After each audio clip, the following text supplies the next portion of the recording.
Kung kayo ay nasa isang lugar na hindi kilala o hindi ka pamilyar at may mga nakakapagsabi na maraming mga nangyayaring hindi maganda doon o maraming sinasapian, may mga masasamang mga elemento at iba pa, ito ang orasyon na kailangan ninyong usalin.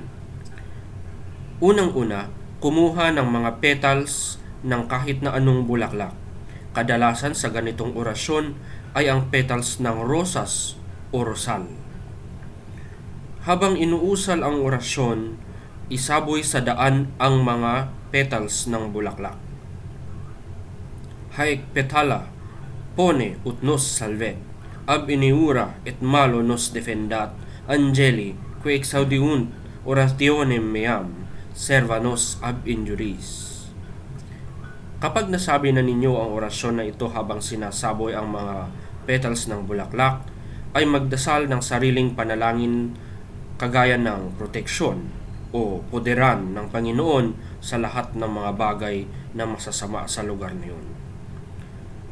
At yan po mga kapatid ang orasyon, at sana po ay nakatulong sa inyo ang video na ito, nagbigay sa inyo ng bagong impormasyon sa mundo ng espiritual, lalong-lalo na sa mga orasyon.